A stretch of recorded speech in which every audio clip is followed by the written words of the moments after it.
El eco de las palabras del apóstol Pablo aún resuena a través de los siglos, como un trueno lejano que anuncia la tormenta que está por desatarse sobre toda la humanidad. Sus cartas, escritas a comunidades perseguidas, temerosas y a menudo confundidas, no solo eran palabras de consuelo, sino advertencias claras y solemnes sobre el destino eterno que nos espera a todos. Pablo no habló del juicio final como de una metáfora ni como de una enseñanza simbólica, sino como de una certeza inevitable, un día marcado en el calendario divino en el que cada obra, cada pensamiento y cada secreto serán revelados a la luz del trono de Cristo. Para Pablo, este día no era una idea distante o un recurso teológico, sino la realidad más urgente de la fe cristiana. Él sabía que la gracia que proclamaba con tanta pasión estaba inseparablemente unida a la justicia perfecta de Dios. No había lugar para la indiferencia, ni para una fe superficial, porque el día del juicio final sería la prueba definitiva de lo que cada alma había hecho con la luz recibida. Desde las epístolas a los romanos hasta las advertencias en las cartas a los tesalonicenses, Pablo levantó una voz que atravesaba las fronteras del tiempo. En su visión profética veía no solo a las naciones tambaleándose ante el poder de Dios, sino también a cada individuo enfrentando el peso de su propia vida. Ningún palacio, ningún trono humano, ninguna riqueza podrá ocultar a los hombres de aquel día en que lo eterno se abrirá como un libro y revelará lo que estaba oculto. El juicio final, según Pablo, es un día de doble filo. Para algunos será la consumación gloriosa de la esperanza, el momento en que recibirán la corona de justicia reservada para los que aman la venida de Cristo, pero para otros será un día de tinieblas, de espanto y de ruina, cuando comprendan que despreciaron la gracia, apagaron al Espíritu y caminaron deliberadamente hacia la condenación. Esa tensión entre gloria y terror es lo que hace que sus palabras sean tan penetrantes y urgentes. Cada línea que Pablo escribió nos arrastra hacia esa visión solemne, el tribunal de Cristo, los libros abiertos, las recompensas eternas y las pérdidas irreparables. En su enseñanza no hay un término medio, no existe el refugio de la indiferencia, estás bajo la gracia o bajo el juicio, has sido hallado fiel o serás hallado culpable. En esta verdad descansa el filo cortante de la espada espiritual que divide la luz de las tinieblas, lo eterno de lo pasajero. Por eso, este guión no es solo una exploración histórica o teológica, sino un llamado vivo y urgente para ti que escuchas. Porque las palabras de Pablo no eran solo para Roma o Tesalónica, eran para cada generación que camina hacia ese día ineludible. Y ahora nos tocan a nosotros, en medio de un mundo convulsionado por guerras, corrupción y decadencia espiritual, escuchar con temor reverente la voz de aquel que nos advirtió: todos compareceremos ante el tribunal de Cristo. Antes de seguir, te invito a que te unas a esta reflexión espiritual. Comenta: estoy preparado para el día del juicio. Escribe esas palabras con fe, con temblor, con esperanza, porque al declararlas, estás tomando posición del lado de la luz en medio de un mundo que prefiere las tinieblas. Además, no olvides suscribirte a este canal y dejar tu me gusta para que este mensaje pueda llegar a más almas que necesitan despertar antes de que sea demasiado tarde. Bloque 2. Pablo y su visión del trono de Cristo. Cuando Pablo habla del día del juicio final, su mirada se eleva inevitablemente hacia el trono de Cristo, el centro mismo de toda la historia y de todo destino humano.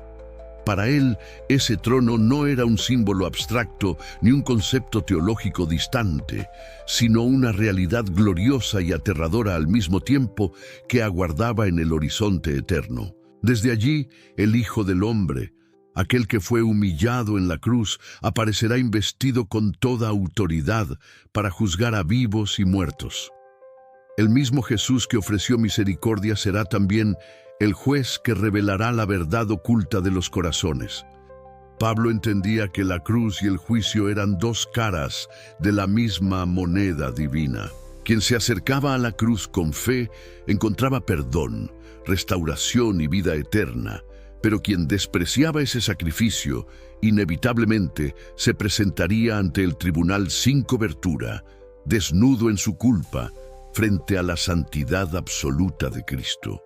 No habrá excusas, no habrá abogados, no habrá corrupción posible en ese tribunal celestial. Solo quedará la verdad, una verdad más brillante que 1000 soles, penetrando cada fibra del ser, revelando lo que fue hecho en secreto, lo que se pensó en la intimidad y lo que se escondió en la hipocresía. En sus cartas, Pablo describe ese momento con un peso que trasciende las palabras. Él sabía que aquel trono era el punto final de todas las disputas humanas, el lugar donde las coronas de reyes y emperadores caerán al polvo, donde los orgullosos serán abatidos y los humildes serán exaltados. Ante ese trono, Roma misma, con todo su poder militar, su riqueza y su arrogancia, quedaría reducida a cenizas. Ningún poder terrenal resistirá el fulgor del Cristo glorificado. Cuando Pablo escribe a los Corintios, les recuerda con solemnidad que todos debemos comparecer ante el tribunal de Cristo, para que cada uno reciba según lo que haya hecho mientras estaba en el cuerpo, sea bueno o sea malo. Esta afirmación no deja espacio para evasiones ni para interpretaciones blandas. No dice que algunos comparecerán, ni que solo los incrédulos enfrentarán juicio. Dice todos, tú, yo, cada hombre y cada mujer, grandes o pequeños, libres o esclavos, ricos o pobres, todos serán llevados ante esa presencia ardiente. Imagina la escena, un mar de humanidad reunido, generaciones enteras desde Adán hasta el último hombre nacido sobre la tierra, todos convocados por la voz del mismo Cristo. No habrá rincón en el universo donde esconderse. No habrá cueva lo suficientemente oscura ni montaña lo suficientemente alta para escapar de esa mirada que penetra lo más profundo del alma. Y Pablo, con esa claridad profética, nos recuerda que en ese día no importarán los títulos ni las obras aparentes. Lo único que permanecerá es la verdad de lo que fuimos delante de Dios. Para los fieles, esa visión del trono es esperanza.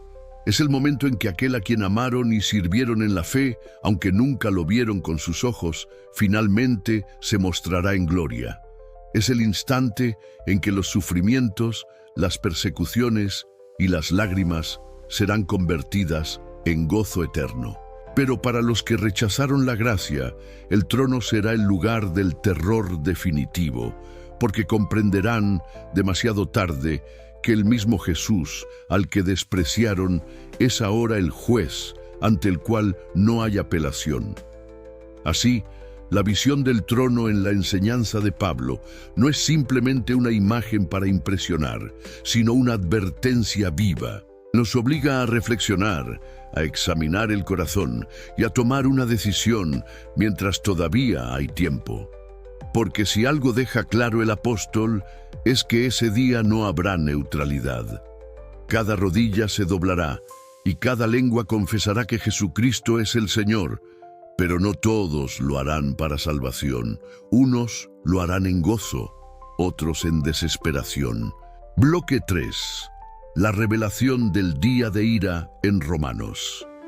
Entre las cartas de Pablo, ninguna es tan contundente en su lenguaje sobre el juicio final como la epístola a los romanos.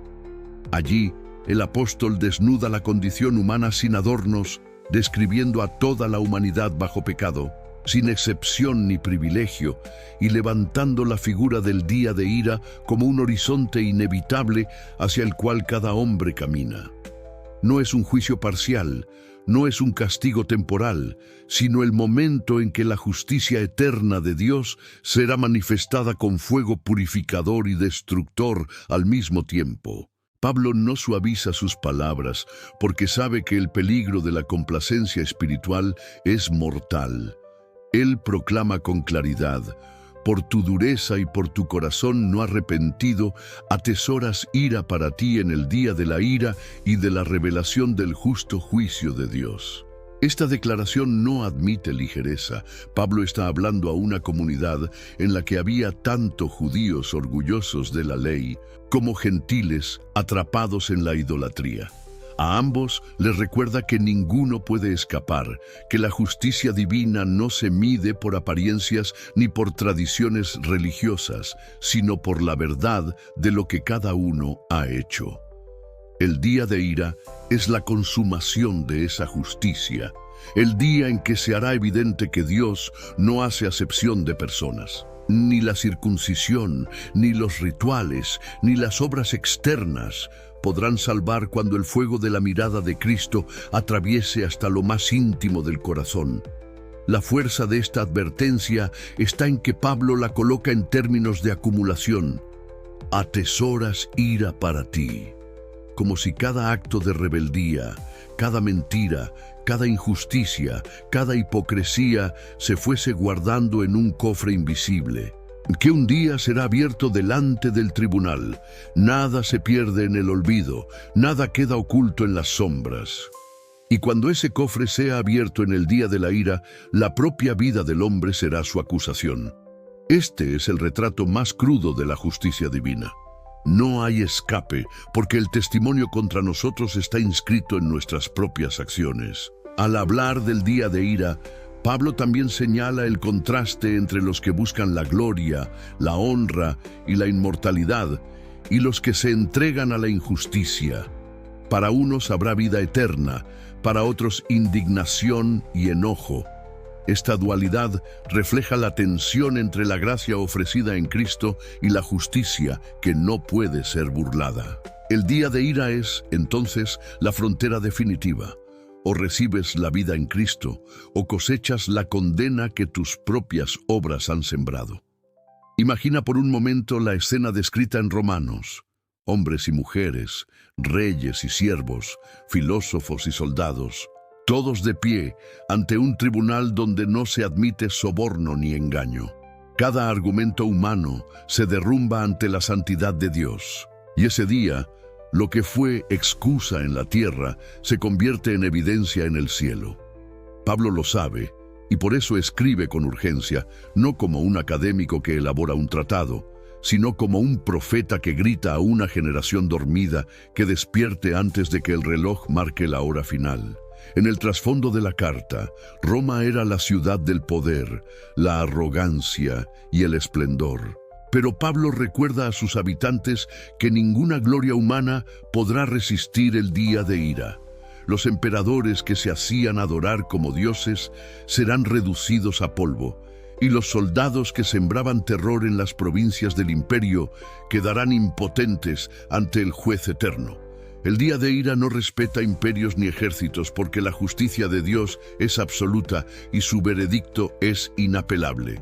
Y sin embargo, en medio de esa visión aterradora, Pablo ofrece un rayo de esperanza: el Evangelio. Solo en Cristo hay rescate de la ira venidera. Solo bajo su sangre puede el hombre hallarse cubierto cuando los cielos se abran y el fuego de la justicia caiga sobre la tierra. El día de ira es inevitable, pero la gracia también es real. La advertencia de Pablo no busca desesperar, sino despertar, porque mientras el día aún no ha llegado, hay tiempo para huir de la condenación y abrazar la vida que se ofrece gratuitamente en el Hijo de Dios. Bloque 4. La advertencia sobre la segunda venida en 1 y 2 Tesalonicenses. Si hay un lugar donde el apóstol Pablo abre el velo con más claridad sobre la inminencia del fin, es en sus cartas a los tesalonicenses. Allí, frente a una iglesia joven, ansiosa y confundida por las tribulaciones que enfrentaba, Pablo levanta una advertencia poderosa acerca de la segunda venida de Cristo y del juicio final que se desencadenará con ella. No lo presenta como un rumor ni como un símbolo, sino como un acontecimiento real, inevitable y aterrador para los que permanecen en tinieblas, pero glorioso para los que han sido hallados en la luz. Pablo comienza recordando que el día del Señor vendrá como ladrón en la noche. Esa metáfora, tan simple y a la vez tan estremecedora, revela la imprevisibilidad del acontecimiento. No habrá anuncios en los palacios ni señales en los mercados que permitan a los hombres prepararse a última hora. La venida de Cristo será repentina, abrupta, cortando de raíz la rutina de un mundo que se jacta de seguridad. Mientras muchos digan paz y seguridad, entonces vendrá sobre ellos destrucción repentina, como los dolores de parto sobre la mujer encinta, y no escaparán. La advertencia es clara. El juicio no negociará con el calendario humano. Se impondrá con la fuerza de lo eterno sobre lo temporal. La imagen que Pablo dibuja en estas cartas es doble. Por un lado, el pueblo de Dios siendo arrebatado para encontrarse con Cristo en el aire. Y por el otro, el mundo incrédulo enfrentando el espanto de ser sorprendido sin preparación. La trompeta de Dios sonará. Los muertos en Cristo resucitarán primero, y los vivos serán transformados en un abrir y cerrar de ojos. Este no es un lenguaje poético, sino un anuncio profético de dimensiones cósmicas. La resurrección y el juicio ocurrirán en un mismo marco, y nadie quedará al margen. En la segunda carta, Pablo añade un matiz aún más solemne. El hombre de pecado, el hijo de perdición, se manifestará antes de la venida del Señor, engañando a multitudes con señales y prodigios de mentira. Este detalle no es accesorio, sino central. Pablo quiere que los creyentes comprendan que la historia humana se precipitará hacia un clímax de engaño y apostasía antes del retorno de Cristo. Y en medio de ese escenario oscuro, el juicio se revelará como el acto final de la justicia divina. El Señor matará al inicuo con el aliento de su boca y lo destruirá con el resplandor de su venida. La luz de Cristo deshará las tinieblas acumuladas durante siglos de rebelión. La advertencia paulina a los tesalonicenses no es meramente informativa, sino profundamente pastoral. Él sabe que la tentación de dormirse espiritualmente es constante, por eso insiste: vosotros no estáis en tinieblas para que aquel día os sorprenda como ladrón. Pablo no quiere una iglesia confundida ni paralizada por el miedo, sino vigilante, sobria, vestida con la coraza de la fe y del amor, y con el yelmo de la esperanza de salvación. El juicio será real, pero los que están en Cristo no deben temerlo como condenación, sino como la consumación de su esperanza. Sin embargo, Pablo no suaviza el destino de los incrédulos. Afirma con crudeza que el Señor Jesús se manifestará desde el cielo con los ángeles de su poder, en llama de fuego, para dar retribución a los que no conocieron a Dios ni obedecieron al Evangelio. Ese cuadro es aterrador: fuego, ángeles ejecutores, retribución eterna, exclusión de la presencia del Señor. Aquí no hay espacio para medias tintas ni para discursos complacientes. El juicio es absoluto y la eternidad de cada alma está en juego. Así, en Tesalónica, Pablo nos muestra la seriedad del fin. La segunda venida no es un mito ni una esperanza difusa.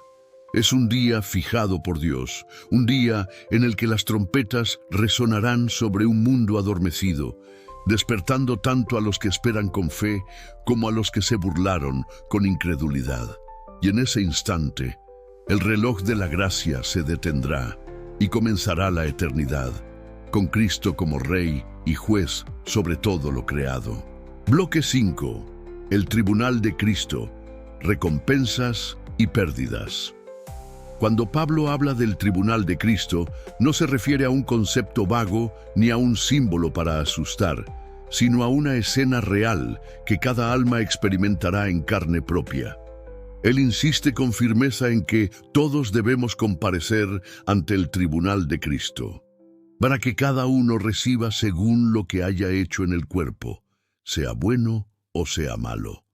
Esta declaración resuena como un eco eterno que atraviesa los siglos, recordándonos que la vida no es un juego ni una sucesión de días sin propósito, sino una preparación constante para comparecer delante de aquel que escudriña los corazones. El tribunal de Cristo no es un espectáculo distante reservado a unos pocos, sino un encuentro inevitable para todos.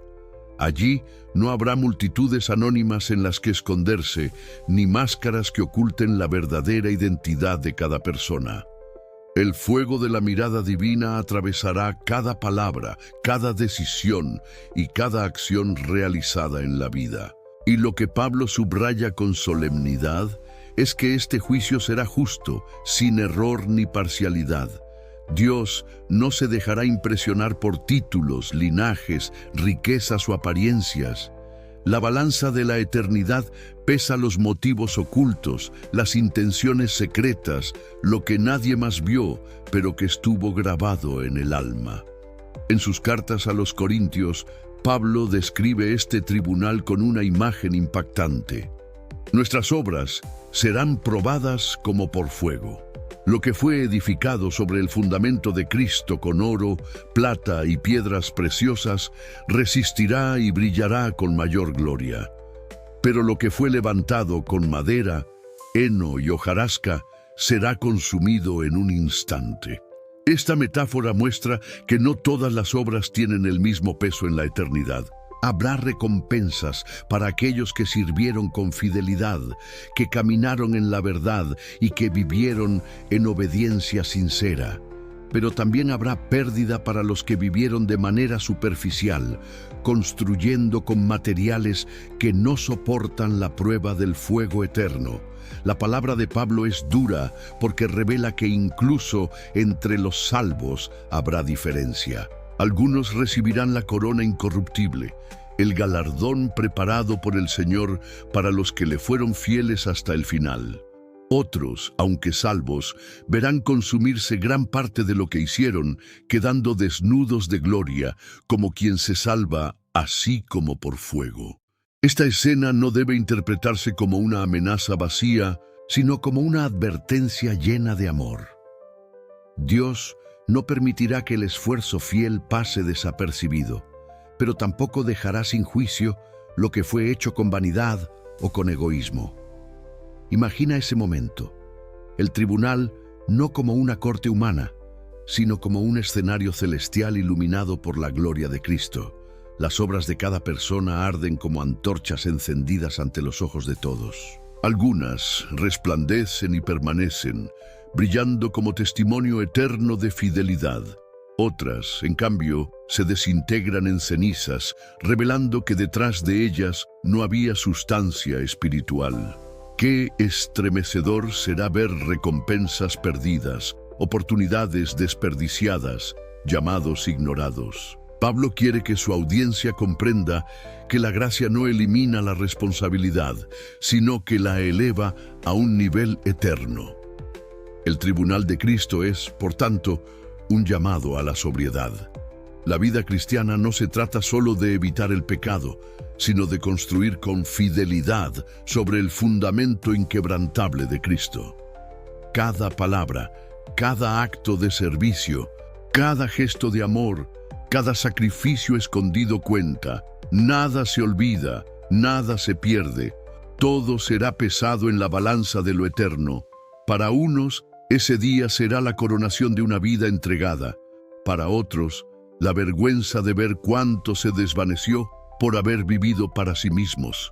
Y aún más profundo, el tribunal de Cristo revela la seriedad con que el cielo observa la vida diaria. No se trata solo de los grandes momentos de fe, sino de lo que hicimos en lo secreto, en lo rutinario, en lo pequeño.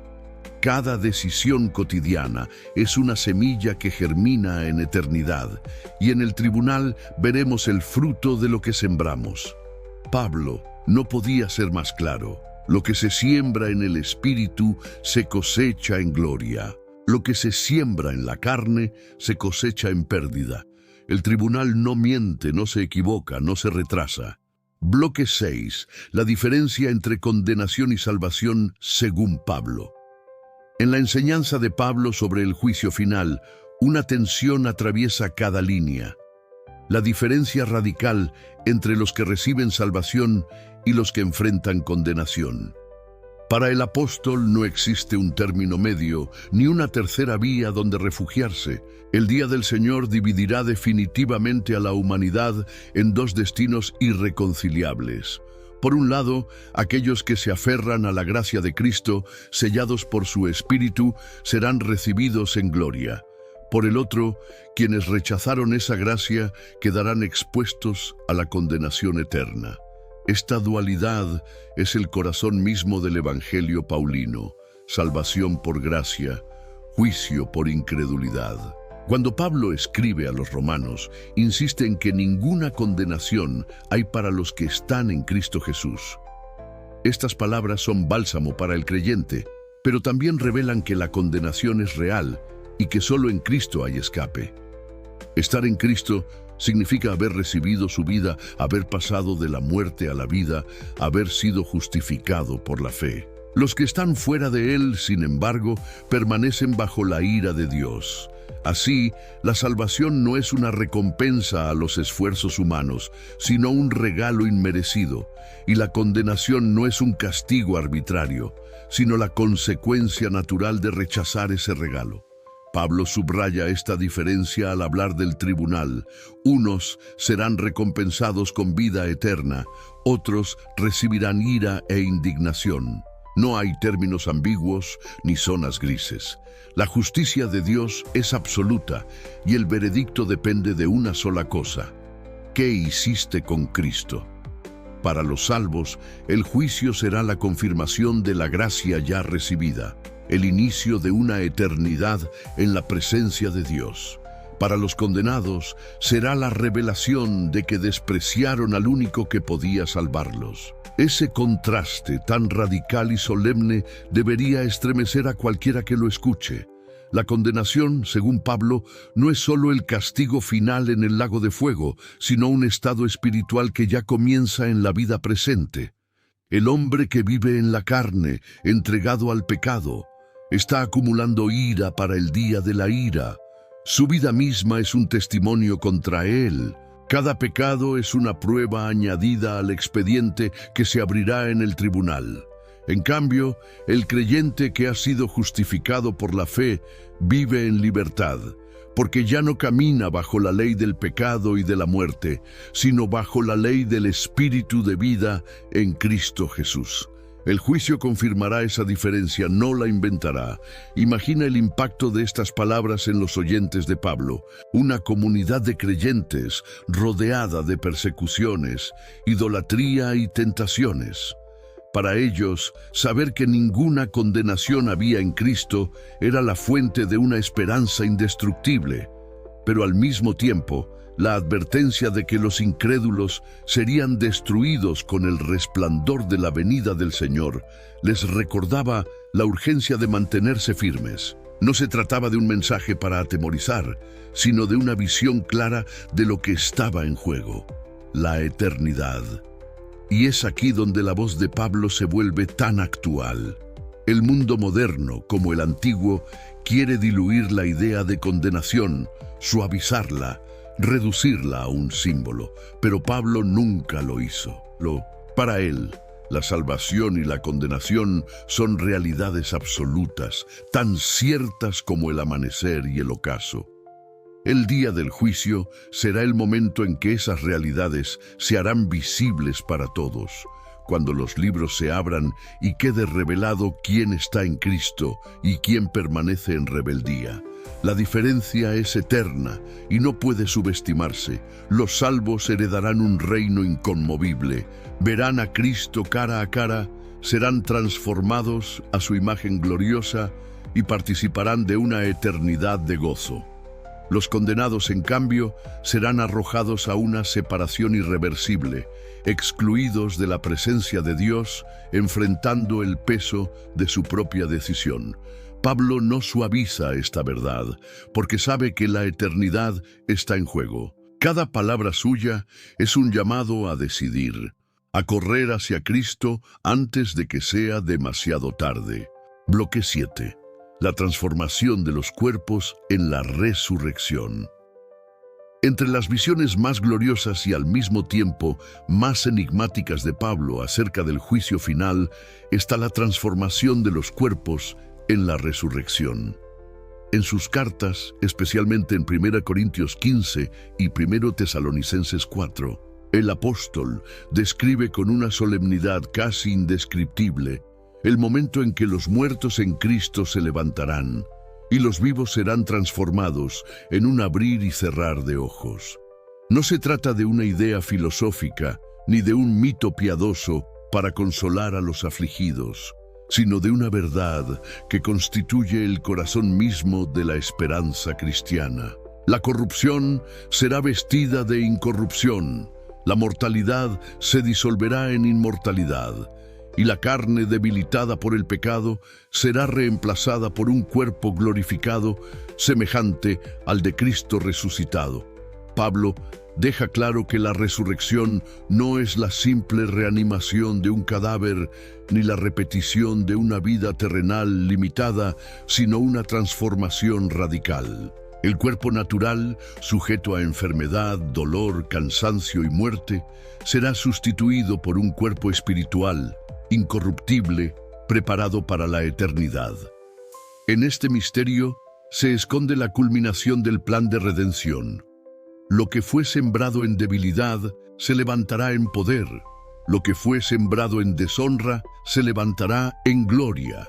Así como el grano de trigo debe morir para dar fruto, así también nuestros cuerpos actuales deben ser entregados a la tierra para que de ellos surja una nueva creación en el día de la resurrección. La enseñanza de Pablo sobre esta transformación está íntimamente ligada al juicio final, porque en ese momento cada uno recibirá según lo que hizo en el cuerpo. Los justos despertarán para la vida, los injustos para la condenación. Pero los que están en Cristo recibirán no solo un veredicto de absolución, sino un cuerpo glorioso que reflejará la victoria definitiva de su Señor sobre la muerte. Ese cuerpo no conocerá corrupción, no será más esclavo de las pasiones, no llevará la marca de las heridas, sino que brillará con la gloria de lo eterno. Imagina la escena descrita por Pablo. La trompeta suena, los sepulcros se abren, el polvo de los siglos se reconstituye en carne viva y millones de santos se levantan de la muerte para encontrarse con Cristo en el aire. Mientras tanto, los que todavía estén vivos experimentarán en un instante un cambio tan profundo que el lenguaje humano apenas puede describirlo. Lo corruptible se despoja de su naturaleza efímera y se reviste de incorrupción.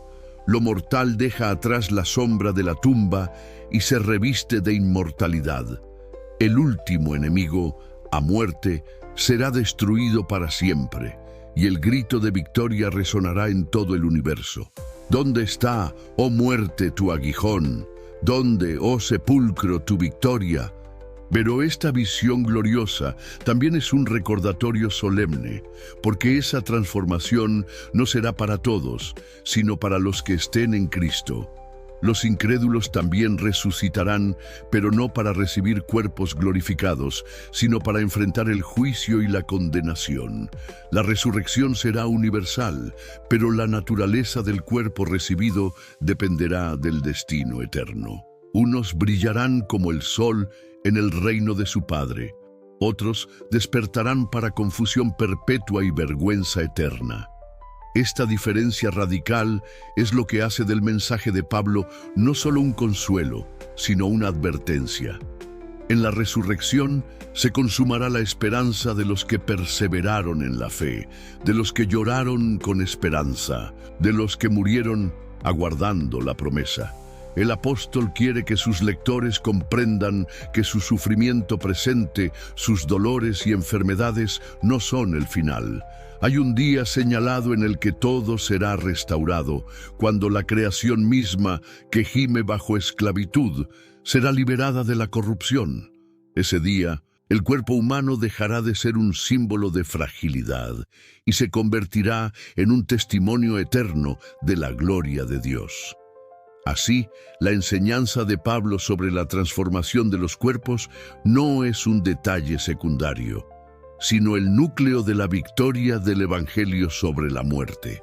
En ese instante, la historia alcanzará su clímax. El juicio final se manifestará no solo como condena para los rebeldes, sino como resurrección gloriosa para los redimidos. El universo entero será testigo del triunfo de Cristo sobre el sepulcro, y la humanidad redimida participará de esa victoria en carne glorificada, incorruptible, inmortal. Bloque 8. La esperanza y el temor en las comunidades cristianas primitivas. Cuando Pablo hablaba del juicio final y de la segunda venida de Cristo, no lo hacía en un vacío histórico, sino en medio de comunidades frágiles, perseguidas y ansiosas, que vivían entre dos sentimientos aparentemente contradictorios: la esperanza ardiente de ver al Señor glorificado y el temor profundo de enfrentar la magnitud de ese día. En las pequeñas iglesias dispersas por el Imperio Romano, cada carta de Pablo era recibida con lágrimas y temblor, porque sus palabras no eran simples exhortaciones, sino visiones proféticas que daban sentido a su sufrimiento presente y proyectaban sobre ellos el peso de la eternidad.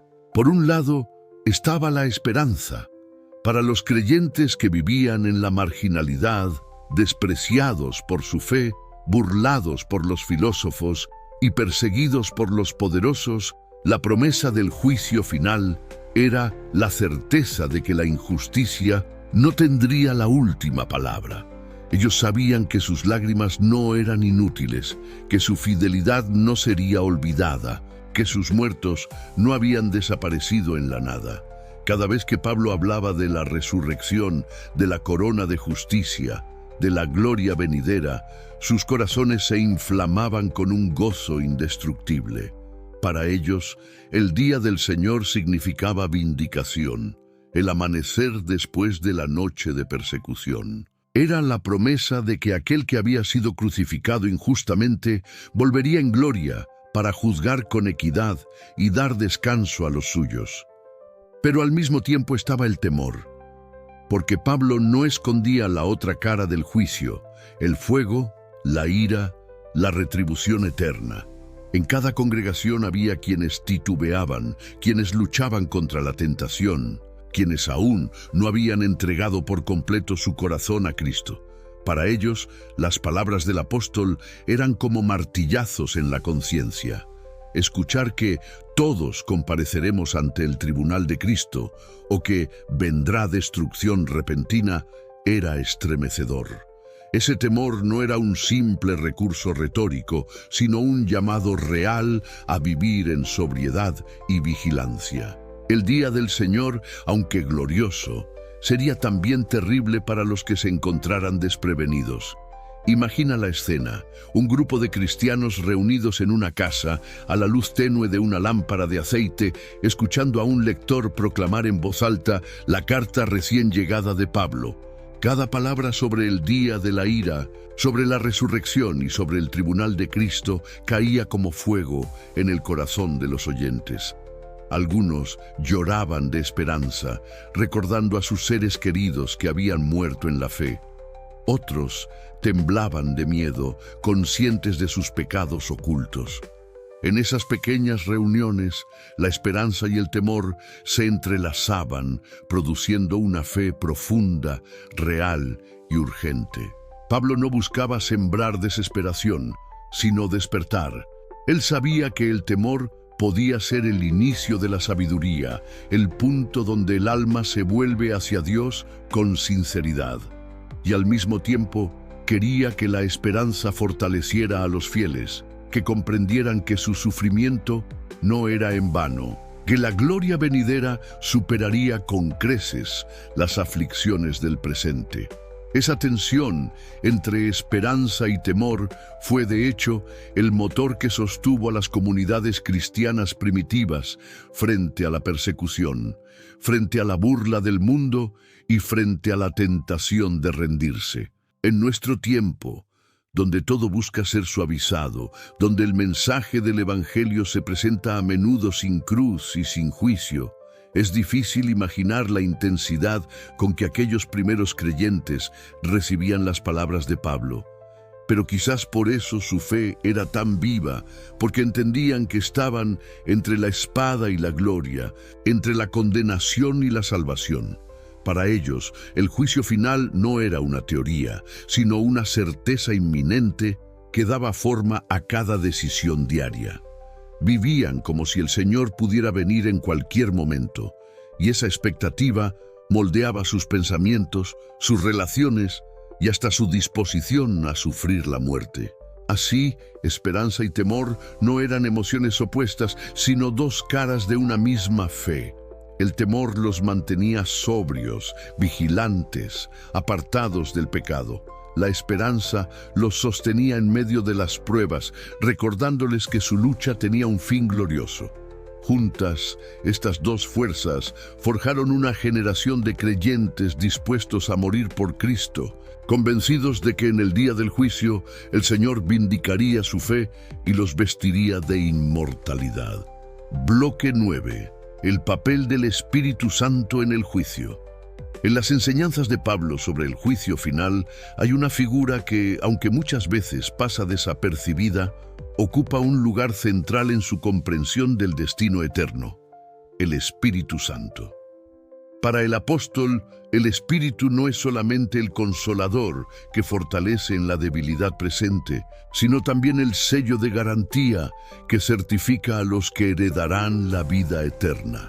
En sus cartas, Pablo recuerda que aquellos que tienen al Espíritu de Cristo pertenecen a Él, y que los que no lo tienen, no le pertenecen. Esta afirmación es clave, porque revela que el Espíritu es el signo distintivo que separa a los que enfrentarán el juicio con esperanza de los que lo enfrentarán con terror. El Espíritu Santo, en la visión de Pablo, cumple una doble función en relación al juicio final. Por un lado, actúa como testigo interior, dando certeza a los creyentes de que son hijos de Dios. El Espíritu mismo da testimonio a nuestro espíritu de que somos hijos de Dios. Escribe en Romanos, y esta convicción se convierte en un ancla para el alma en medio de la incertidumbre del presente. Quien tiene al Espíritu no camina a ciegas hacia el día del juicio, sino con la seguridad de que ha sido adoptado en la familia divina. Pero, por otro lado, el Espíritu también es el que reprende al mundo de pecado, de justicia y de juicio. En ese sentido, su presencia en la vida de los creyentes es ya una anticipación del juicio venidero. Es el fuego que purifica, que desnuda las intenciones ocultas, que no permite vivir en paz con el pecado. Pablo sabía que la obra del Espíritu no podía ser ignorada ni reducida a una emoción pasajera. El Espíritu era la garantía de la redención final, el arras de la herencia eterna. En otras palabras, tener al Espíritu es tener un anticipo de la gloria futura. Rechazarlo, apagarlo o resistirlo es caminar hacia la condenación. Por eso sus advertencias son tan solemnes. No entristezcan al Espíritu, no apaguen al Espíritu, no resistan al Espíritu. Porque el día del juicio, la diferencia entre los salvos y los condenados se revelará también en la relación que tuvieron con Él. Los que obedecieron a su voz serán vindicados, los que lo despreciaron quedarán expuestos. Imagina la escena que Pablo proyecta. En el tribunal de Cristo, el Espíritu Santo se levantará como testigo fiel de cada vida. Él dará testimonio de los que caminaron en la luz, de los que obedecieron en fe, de los que lucharon contra el pecado y se mantuvieron firmes, pero también revelará la resistencia de aquellos que, habiendo recibido la luz, la apagaron deliberadamente. El mismo Espíritu que ahora convence y guía será en aquel día la voz que confirme la sentencia. Qué solemne resulta comprender que no será solo nuestra conciencia la que hable, sino el Espíritu de Dios, que todo lo vio, todo lo guió y todo lo advirtió. Además, Pablo vincula la obra del Espíritu con la transformación final en la resurrección. Es el Espíritu el que vivificará los cuerpos mortales, el que sellará la victoria sobre la muerte, el que completará la obra de la redención. Sin el Espíritu no hay esperanza de resurrección gloriosa, porque es Él quien da vida a lo que estaba muerto. Así, el papel del Espíritu en el juicio final no es accesorio, sino esencial. Es el Espíritu quien distingue, quien transforma y quien confirma. Por eso, las comunidades primitivas que recibían estas enseñanzas entendían que la vida en el Espíritu no era opcional, sino cuestión de vida o muerte eterna. El que anda en la carne siembra para corrupción, pero el que anda en el Espíritu siembra para vida eterna. Esa siembra será manifestada en el día del juicio, cuando el Espíritu mismo presente el fruto de lo que fue sembrado. Los redimidos brillarán porque el Espíritu produjo en ellos santidad. Los incrédulos serán condenados porque resistieron su obra. Así, el mensaje de Pablo nos recuerda que nadie puede enfrentar el juicio final en sus propias fuerzas. Solo quienes han sido sellados por el Espíritu Santo podrán permanecer en pie aquel día, porque no es la carne la que da vida, sino el Espíritu. Y en el tribunal eterno, su voz será la que confirme quién pertenece a Cristo y quién eligió vivir en rebelión. Bloque 10. El contraste entre la gracia y la justicia divina. En la predicación de Pablo, pocas tensiones son tan intensas como la que existe entre la gracia y la justicia divina. El apóstol nunca intentó suavizar esa aparente contradicción, porque entendía que ambas realidades no se oponen, sino que se complementan en el misterio del juicio final. Para él, la gracia es el regalo inmerecido que rescata al pecador de la condenación, pero la justicia es el fundamento inquebrantable sobre el cual se sostiene el trono de Dios. El día del juicio será precisamente la manifestación de estas dos dimensiones. Los que abrazaron la gracia serán justificados, los que la rechazaron enfrentarán la justicia desnuda, sin mediación ni excusa. Cuando escribe a los romanos, Pablo afirma con contundencia que la paga del pecado es muerte, mas la dádiva de Dios es vida eterna en Cristo Jesús. En esta frase se resume todo el contraste. Lo que merecemos por naturaleza es condenación. Lo que recibimos por la fe es vida eterna. La justicia exige la paga del pecado. La gracia ofrece la sustitución de Cristo en la cruz. Pero este ofrecimiento no elimina la justicia, sino que la cumple. El sacrificio del Hijo no es una evasión del juicio, sino la manera en que Dios puede ser justo y el que justifica al que tiene fe en Jesús. Así, en la visión paulina, la cruz y el tribunal están unidos. Uno revela el amor inmerecido, el otro manifiesta la santidad innegociable. El contraste se vuelve aún más solemne cuando Pablo recuerda que los hombres serán juzgados según sus obras. Esto no contradice la salvación por gracia, sino que demuestra que la gracia verdadera produce fruto. El que ha sido transformado por Cristo no puede vivir como antes. Su vida se convierte en testimonio de la nueva creación. Pero el que, habiendo oído del Evangelio, permanece en incredulidad y desobediencia, se presentará al tribunal sin cobertura, y entonces la justicia divina caerá sobre él sin atenuantes. La gracia salva, la justicia juzga. Juntas revelan la coherencia del plan divino. Imagina el impacto de estas palabras en los primeros oyentes. comunidades acosadas por la persecución, rodeadas de tentaciones paganas, viviendo entre la esperanza de la gracia y el temor de la justicia. Para ellos, saber que la gracia era real les daba fuerzas para resistir, pero saber que la justicia era inevitable los mantenía sobrios y vigilantes.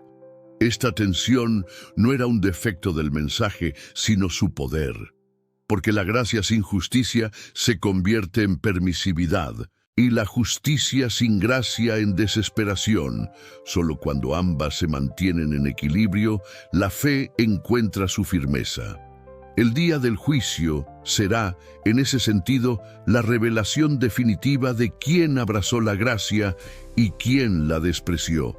Para los creyentes, será el momento de recibir el veredicto de justificados no por sus méritos, sino por la sangre del Cordero. Para los incrédulos será la confirmación de que eligieron enfrentarse solos a la justicia divina, y el resultado será condenación eterna. Pablo no deja espacio para ilusiones. El tribunal será el escenario donde la gracia y la justicia se manifestarán con igual esplendor, cada una en su lugar. Este contraste también expone la urgencia del presente, porque mientras el juicio aún no ha llegado, la gracia está disponible. Hoy es el día aceptable, hoy es el tiempo de salvación. Pero una vez que las trompetas suenen y los cielos se abran, ya no habrá gracia, solo quedará la justicia. Esa certeza debería estremecer a todo corazón, porque muestra que la decisión más importante no es qué lograr en esta vida, sino qué hacer con la gracia que Dios ofrece. Así, en la enseñanza de Pablo, la gracia y la justicia no son fuerzas opuestas, sino dos caras de la misma verdad divina. La gracia revela el amor insondable de Dios, la justicia revela su santidad absoluta. Rechazar la gracia es condenarse a enfrentar la justicia solo. Abrazarla es hallar refugio eterno bajo la cruz. El juicio final será el día en que este contraste quedará expuesto ante los ojos de todo el universo y nadie podrá decir que no fue advertido. Bloque 11. Advertencias finales de Pablo sobre el fin de los tiempos. En las cartas de Pablo, las advertencias sobre el fin de los tiempos no son adornos secundarios, sino golpes certeros dirigidos a la conciencia. El apóstol, con la claridad de un vigía que observa desde la torre, no se cansa de recordar a las comunidades que el día del Señor vendrá y que será un día de revelación y de prueba, de gloria para unos y de condenación para otros. En su visión, el fin no es un rumor lejano, sino una realidad que se acerca con la certeza de la aurora. Por eso repite una y otra vez: velad, permaneced firmes, vivid con sobriedad, porque el mundo caerá en la ilusión de la seguridad, pero la destrucción vendrá sin aviso. En Tesalónica, Pablo recuerda que antes de la venida de Cristo habrá apostasía, engaño y confusión. El hombre de pecado se levantará, mostrando señales y prodigios de mentira, y muchos se dejarán arrastrar por el error porque no recibieron el amor de la verdad. Esta advertencia es aterradora. No es la falta de conocimiento lo que condena, sino el rechazo deliberado a la verdad de Dios. Quien desprecia la luz termina siendo entregado a la mentira, y en el día del juicio no podrá culpar a nadie más. Pablo lo dice con crudeza. Por cuanto no aprobaron tener en cuenta a Dios, Dios los entregó a una mente reprobada. Ese abandono divino es ya un anticipo del juicio, una señal de que la paciencia de Dios tiene límites. En sus cartas pastorales, el apóstol describe cómo, en los últimos días, los hombres serán amadores de sí mismos, avaros, blasfemos, desobedientes, crueles, más amigos de los deleites que de Dios. No se trata solo de una lista moral, sino de un retrato espiritual de una generación que, aunque tenga apariencia de piedad, negará su poder. Frente a este panorama, la advertencia de Pablo es clara. Apártate de ellos, no participes de sus obras infructuosas, porque el juicio está a las puertas. La tibieza espiritual, la indiferencia y la hipocresía no tendrán defensa en el tribunal de Cristo. Pero quizá la advertencia más solemne que Pablo repite es la urgencia del presente. He aquí ahora el tiempo aceptable. He aquí ahora el día de salvación. No mañana, no cuando las señales sean más evidentes, no cuando el mundo esté en ruinas, sino ahora. El fin no admite demoras, porque cada día vivido sin Cristo es un día acumulando ira para el día de la ira. Pablo clama a sus oyentes para que despierten del sueño, porque la noche está avanzada y se acerca el día. Ese día no será un amanecer común, sino la revelación de lo eterno, cuando los cielos se abrirán y el Hijo del Hombre aparecerá con poder y gran gloria. Estas advertencias no buscan sembrar terror vacío, sino despertar a una generación dormida. Pablo sabía que el mayor peligro no era la persecución externa, sino la indiferencia interna. Los cristianos que pierden la vigilancia, que se dejan arrastrar por el mundo, que se confían en su religiosidad superficial, son los más vulnerables al engaño final. Por eso insiste tanto en la sobriedad, en la oración constante, en la firmeza de la fe. El fin no es un evento que pueda tomarse a la ligera, es la cita inevitable con la eternidad. Así, las advertencias finales de Pablo resuenan hoy con la misma urgencia que en el primer siglo. Vivimos en tiempos marcados por la confusión, por la decadencia moral y por la arrogancia de un mundo que cree poder prescindir de Dios. Pero la voz del apóstol aún clama: no te adormezcas, no te engañes, no te acomodes. El día del Señor vendrá como ladrón en la noche, y solo los que estén firmes en Cristo permanecerán en pie. Esa advertencia no es un eco del pasado, sino una trompeta que resuena sobre nuestra generación, llamándonos a vivir a la luz del fin. Bloque 12. El llamado final. Conságrate antes de que sea demasiado tarde. Las palabras de Pablo sobre el juicio final no son ecos apagados de un pasado distante, sino trompetas que aún hoy resuenan sobre la humanidad.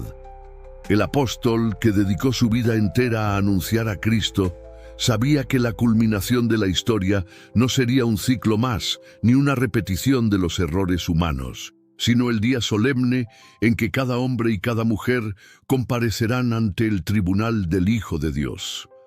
Allí no habrá segundas oportunidades, no habrá tiempo para excusas, no habrá refugio en las sombras de la indiferencia. Será el momento en que la eternidad se abra y lo que decidimos en esta vida se selle para siempre. Pablo lo dejó escrito con toda claridad. Todos compareceremos ante el tribunal de Cristo. Esa certeza debería estremecernos. El mundo moderno quiere silenciar esa verdad, envolviéndola en distracciones, placeres y falsas seguridades. Pero la voz del apóstol atraviesa los siglos, recordándonos que la gracia de Dios está disponible hoy, pero que mañana podría ser demasiado tarde. El día de salvación es ahora, no cuando la vida esté más ordenada, no cuando las señales sean más evidentes, no cuando haya más tiempo. Es ahora, porque cada día de demora es un paso más hacia el abismo de la condenación. El llamado de Pablo es directo. Despierta. No vivas como si este mundo fuera eterno, porque no lo es. No te acomodes en la tibieza, porque Cristo vomitará a los tibios de su boca. No confíes en tu religiosidad superficial, porque no salvará en el tribunal. Solo Cristo salva, solo su gracia puede cubrir el pecado, solo su Espíritu puede sellar para la eternidad. Aferrarse a cualquier otra cosa es construir sobre arena, y cuando el fuego del juicio venga, todo será reducido a cenizas. Pero también hay esperanza, Para los que están en Cristo, el día del juicio no será un terror sin consuelo, sino la consumación de la promesa. Será el día en que la fe se convertirá en vista, en que los sufrimientos se transformarán en gloria, en que las lágrimas serán secadas por la mano misma de Dios. Pablo, que sufrió cárceles, azotes, hambre y persecuciones, lo dijo con convicción: las aflicciones del tiempo presente no son comparables con la gloria venidera. Esa gloria está reservada para los que perseveran hasta el fin, para los que no se rinden, para los que se consagran en santidad. Hoy la voz del apóstol sigue clamando y el Espíritu Santo sigue llamando. El tiempo de la gracia no será eterno. Llegará el día en que la puerta se cierre y nadie más pueda entrar. Por eso este mensaje no es solo información, es una invitación urgente a consagrarse, a rendir el corazón por completo al Señor, a vivir cada día como si fuera el último antes del juicio. No hay seguridad fuera de Cristo, no hay refugio fuera de su sangre, no hay esperanza fuera de su cruz. Y tú que escuchas estas palabras, estás siendo confrontado con la decisión más importante de tu vida. No la postergues, no la ignores, no la subestimes. El día del Señor vendrá, y cuando venga, no habrá marcha atrás. Ahora es el momento de doblar las rodillas, de clamar por perdón, de recibir la gracia que salva. Porque cuando el cielo se abra y Cristo aparezca en gloria, lo que esté decidido en tu corazón será sellado para la eternidad. Antes de cerrar este mensaje, quiero invitarte a dar un paso de fe y compromiso. Escribe en los comentarios: estoy preparado para el día del juicio. Decláralo con tu boca y escríbelo con convicción, porque cada palabra que confiesas a Cristo es un acto de consagración. Y no olvides suscribirte a este canal y dejar tu me gusta para que más almas reciban esta advertencia antes de que sea demasiado tarde. Que este mensaje no quede guardado en tu mente, sino que despierte tu espíritu y lo guíe a los pies del único que puede salvar.